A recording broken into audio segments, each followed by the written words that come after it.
Hello and welcome to English for You. I'm Seb. And I'm Mike. So, Mike, Yes. I've got a big question for you. Yes. Do you know how to wash your hands? Excuse me? Do you know how to wash your hands? Do I know how to wash my hands? Are you saying something about my hands? Are I've they got seen cleaner hands, muck Mike. all over? Well, yeah, I get water, I get soap, put water in soap, put hands in water with soap, move around, wash off soap, dry hands. Okay, that seems good. Okay? But do you know how long you're supposed to wash your hands for? Because lots of people do it way too quickly and it's not effective if you I don't have to do say it until long enough. last year, I did it less than 20 seconds. 20 seconds? Okay, 20 so seconds. you do know about I washing do. your hands. I do. Okay, yes. Yes. You need to wash your hands for at least 20 seconds. Right. And if you don't have a timer, Yes. here's a trick. You can hum Yes. the happy birthday song. Yeah, I see. I don't do that. Yeah. I find the happy birthday song really annoying. It is really annoying. So I hum the chorus to the song Africa by the American rock band Toto. Is that 20 seconds? Apparently, someone said, I actually meant to time it the other day. Oh, that's awesome. Okay, right. I'm going to start singing Toto. Because I like that song a lot more. Yeah, it's a and I great find song. Happy Birthday is one of those songs that just gets stuck in your head and it becomes really annoying. Also very easy to sing it quickly. It's true. So if you don't want to clean like your hands for 20 seconds, if you don't like the happy birthday to you, happy birthday to you. Yeah, that's Exactly. true. Anyway. You can't rush Africa by Toto. You can't, no. You can't rush a great song. Okay, so why are we talking about washing hands? I mean, Right. aside from the fact that it's 2021 and the world is on fire. Right. Well, Yes. hopefully it's not when you're listening. We're talking about it because today's article is all about preventing the spread of germs, which I think is a very relevant topic to right now. Absolutely, yes. Yes. So I don't want to spoil any more of the of today's content by telling you any more. So let's just get started. Reading.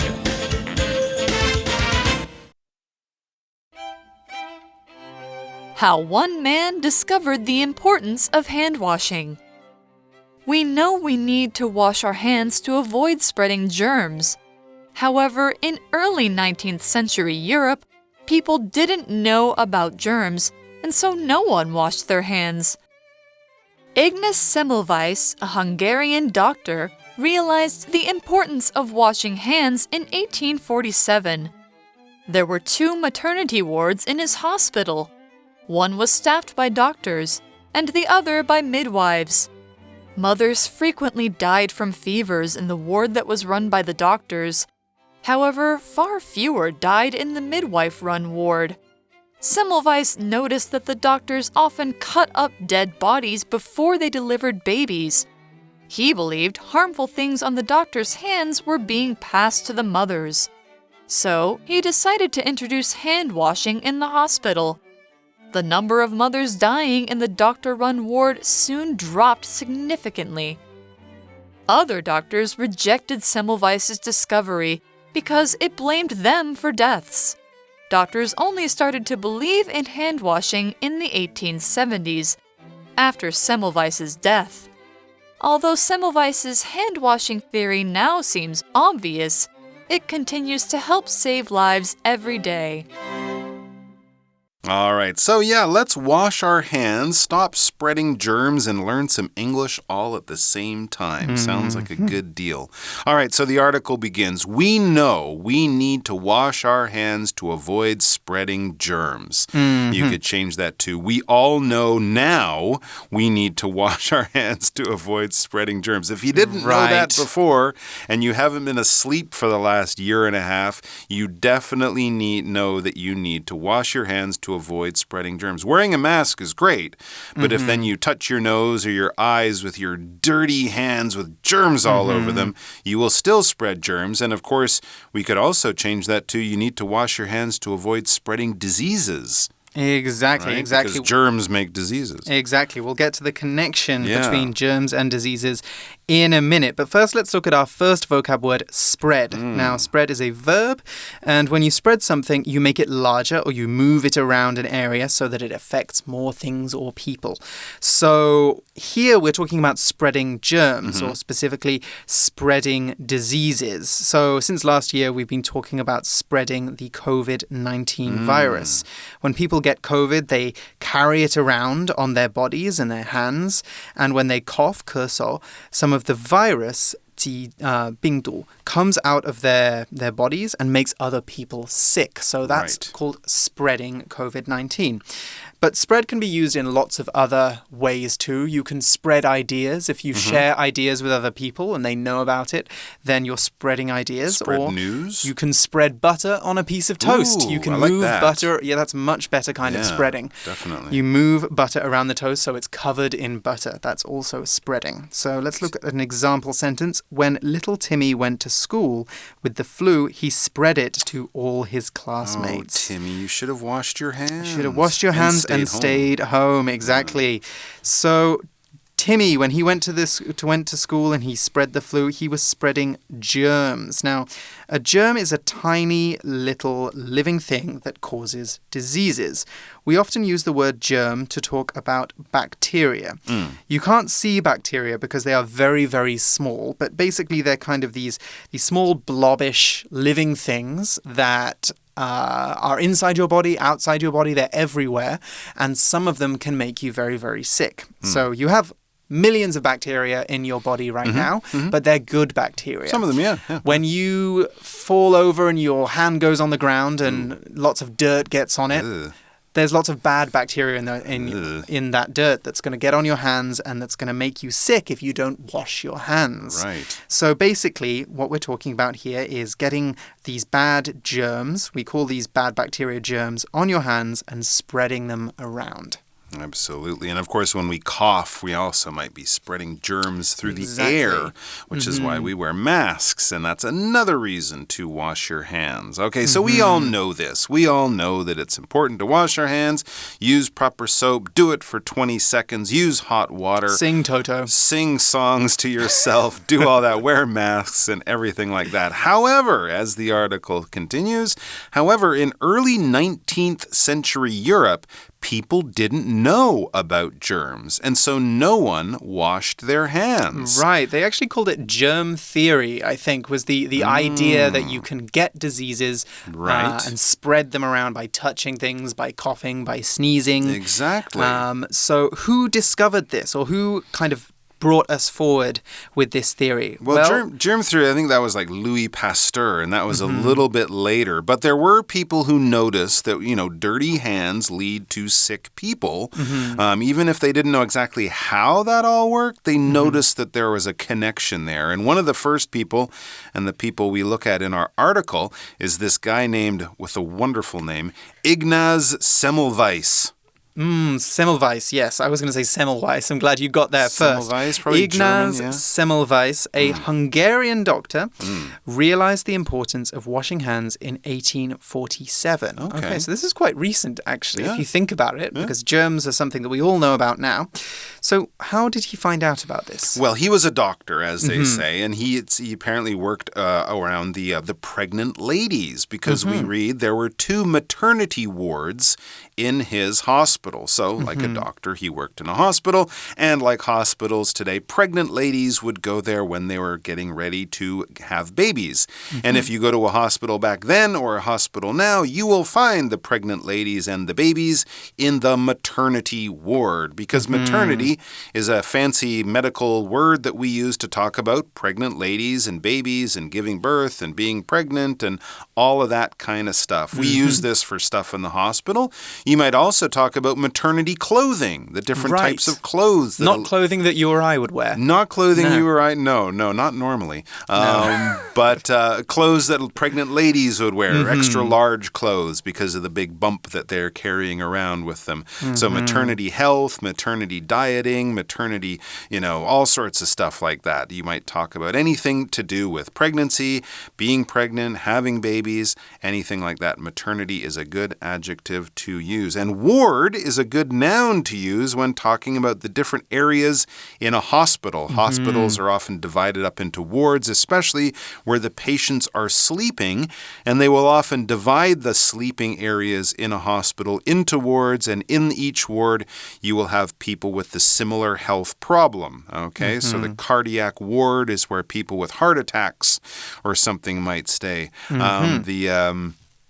The geriatric ward might be for older people. The pediatric ward would be for kids and things like that. So it's just to allow the doctors and nurses who work in different areas and who have special training to get in different around, areas to get around and to have all the people in one ward or one large room where many of the patients will stay and sleep and spend their time as they get better. Exactly. I think actually in Taiwan they're called departments sometimes. Okay. So wards, departments, it's all the same kind of thing. And the really, ward basically. would be specifically where the beds and the patients would be. Exactly. Yeah. It's that part. Yeah. Anyway, so what was the difference between these two maternity wards? Because we're about to learn they were quite different.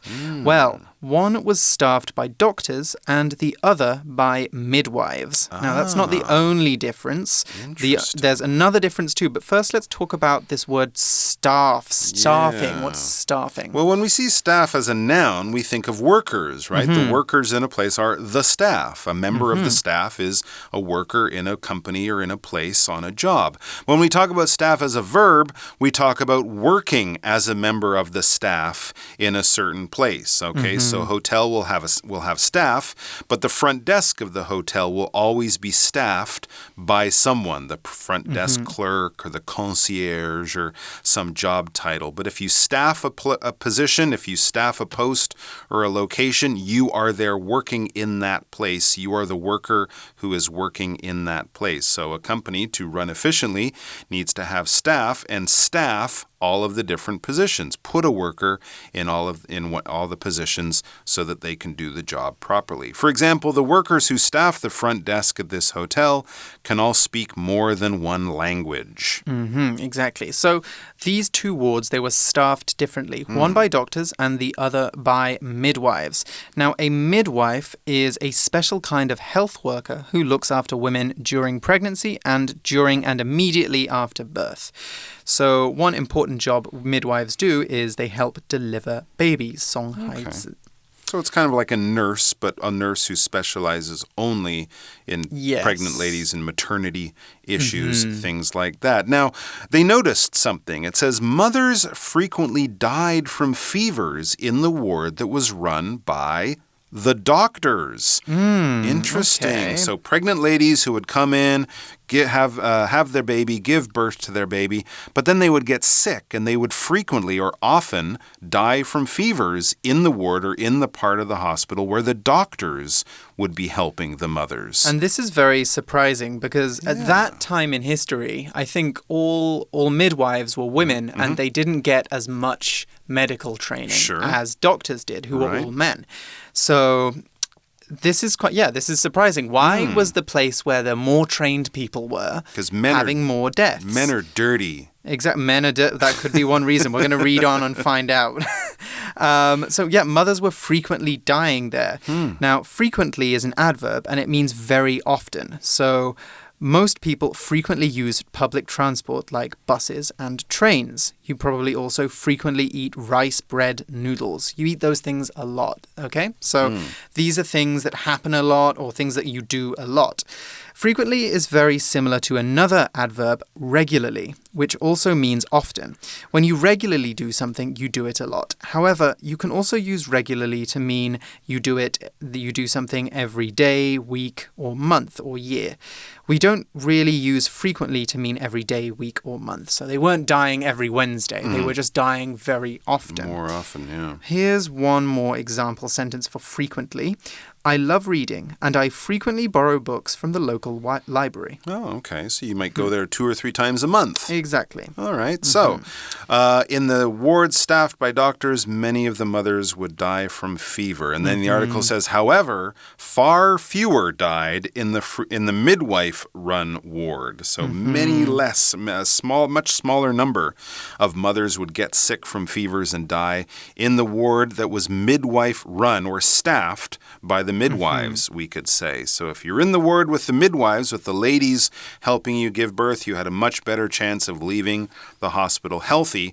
The one with the doctors working there, The mothers would often get sick. And now we read, Semmelweis noticed that the doctors often cut up dead bodies before they delivered babies. Ooh, that's a strange thing to do. The 19th century was a disgusting time, wasn't it? Apparently it was. I don't think this was part of delivering baby. I got to cut up a dead body because now I have to go deliver a baby. I think they were probably doing research and studying to be doctors, learning about the body because they didn't have, the scientific equipment they have today. And one of the things they did to learn about the body and to practice surgery was to cut up or cut apart dead bodies. When you cut something up, you use a knife or something like that, some kind of saw or knife or sharp instrument to take something from one piece into many pieces. You might cut up your chicken before you cook it, or cut up your steak because you don't want to eat your steak like a hungry dog.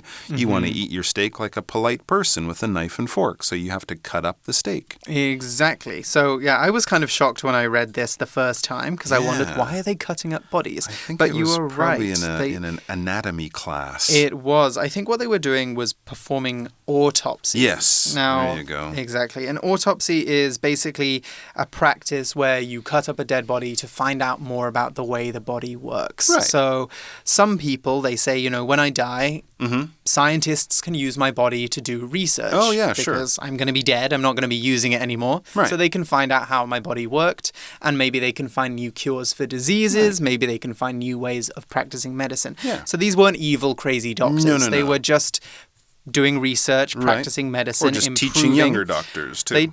Exactly. Yeah. Or they were teaching younger doctors, exactly. The only problem was they weren't washing their hands. You see, that's apparently. the part I don't understand. Yeah, that's the problem. Yeah. If you're going to cut up a dead body, you should wash your hands afterwards. If I cut up a piece of chicken, I wash my hands afterwards. If you're going to cut up most things, you should probably wash your hands afterwards.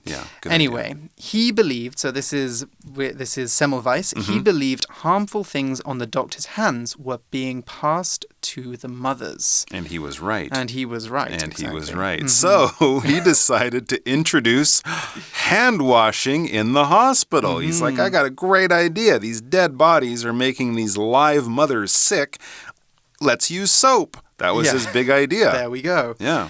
And surprise, surprise, the article says the number of mothers dying in the doctor-run ward soon dropped significantly. Amazing. Wow. Yeah. Science. Yeah. Significantly is a word that just means a lot or in a very noticeable or important way. Something you can't ignore, something that you won't go, oh, I didn't see that. I didn't notice that. No. If it's significant or if it happens significantly, it is in a way that is definitely something you will notice. For example, after he changed to a new job, Mark became significantly happier and less stressed. Before at that other job, he was sad and blue and grumpy all the time. He was always angry at people. And then he changed jobs and now he's happy and friendly and every day's a good day and he's got a smile on his face. He's chill. This is something we totally noticed because it was very easy to see. Exactly.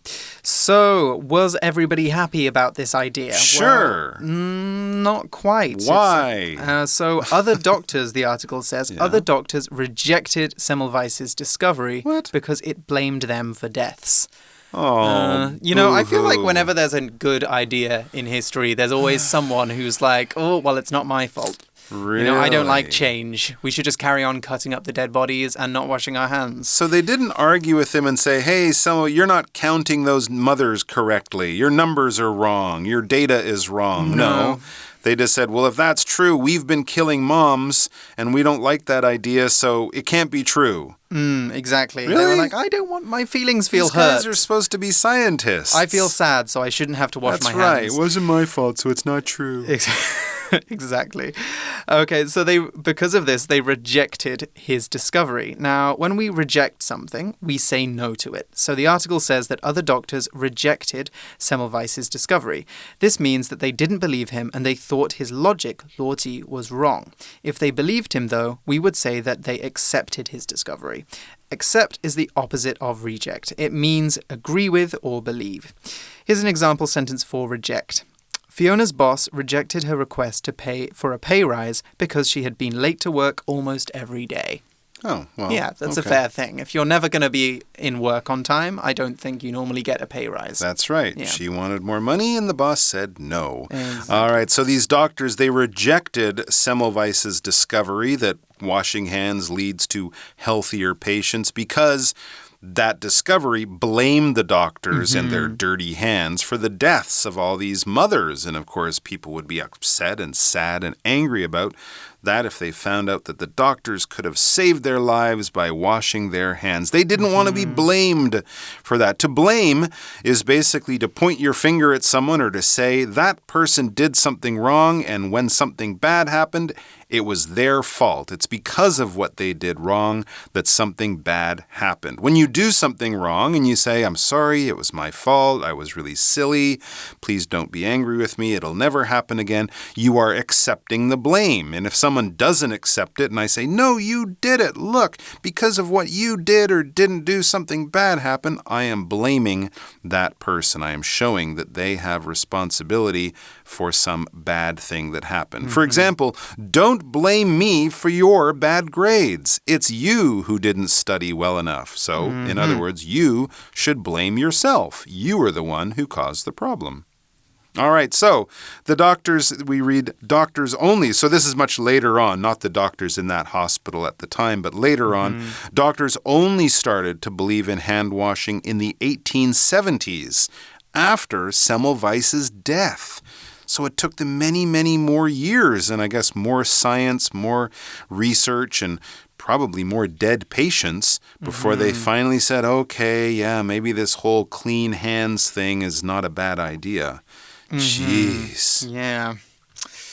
Anyway, although Semmelweis's hand-washing theory now seems obvious, it continues to help save lives every day. That's true. Yeah, but it continues to be a conversation in hospitals, though, actually. Oh, because does it? of this thing called superbugs. Have you heard of superbugs? Oh, yeah, absolutely. Yeah, these are really dangerous diseases that get around by people, not washing their hands properly in hospitals. Interesting. So, and even with us knowing about washing hands, as we've learned in the last year and a half, it's also how you wash your hands, right? Just putting a bit of soap and moving them under the water real fast with cold water, that's not good enough. So you really do need to be careful with how you wash your hands. Thank you, Ignaz Semmelweis, and we're sorry we didn't listen to you sooner. Exactly.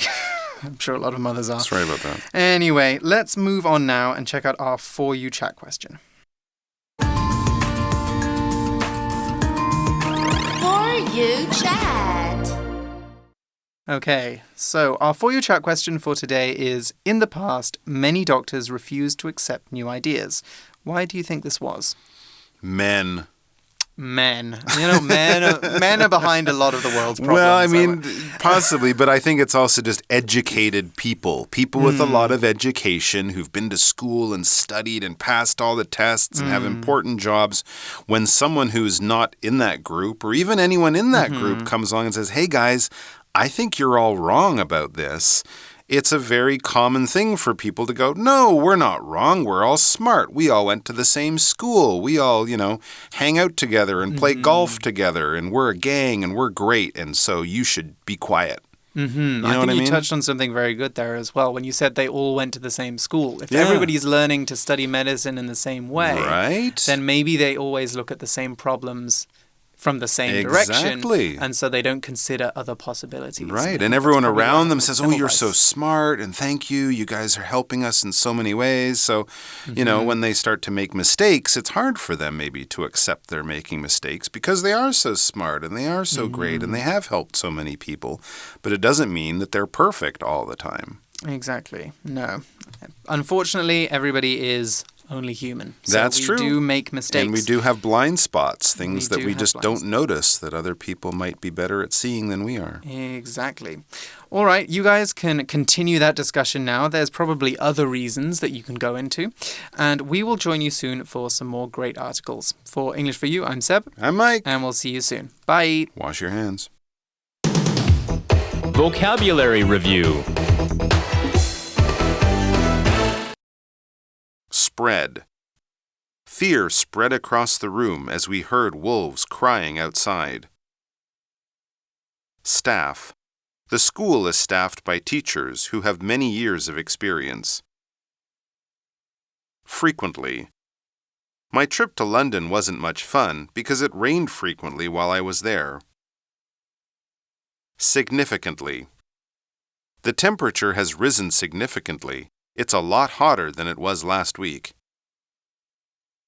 Reject. My boss rejected my idea and asked me to think of a better one. Blame. Billy broke the window, but when his parents asked who did it, he blamed it on his sister. 智慧小补帖 Germ. Maternity. Ward. Midwife.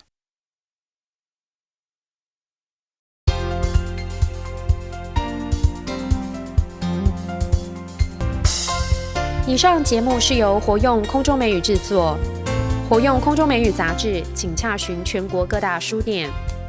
如欲索取试听教材，请来电02-2364-4000 02-2364-4000，或上网查询，网址是 www.english4u.net www.english4u.net